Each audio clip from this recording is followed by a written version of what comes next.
प्रथम पठन तृतीय वर्ष प्रवक्ता आमोस ग्रंथ पाठ अध्याय 6 पद संख्या 1-4-7 पर्यंत।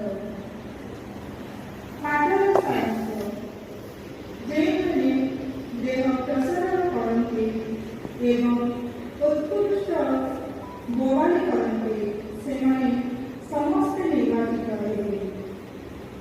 पाठ आरंभ।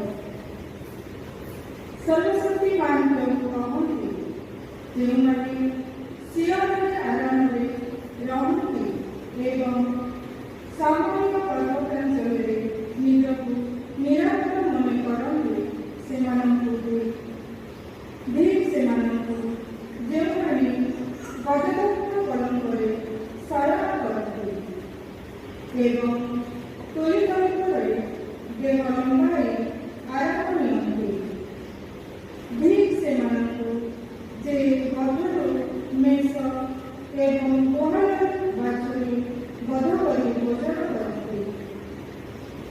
ଧୀର ଯେଉଁମାନେ ବୁଣା ଝଙ୍କାର ସ୍ଥାନରେ ଲାଲିତ ସଙ୍ଗୀତ ଗାନ କରନ୍ତି ଏବଂ ଦାଉଦ ତୁଲ୍ୟ ସଙ୍ଗୀତ ସରଞ୍ଜାମ ଉଦ୍ଭାବନ କରନ୍ତି।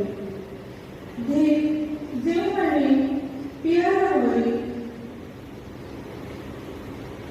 ସୁରାପାନ କରନ୍ତି ଏବଂ ସୁକୋମଳ ତୈଳଶିଳ୍ପ ହୁଅନ୍ତି ଅଥଚ ଯୋସେଫଙ୍କର ବିଧ୍ୱଂସରେ ବିଷାଦ ଅନୁଭବ କରନ୍ତି ନାହିଁ।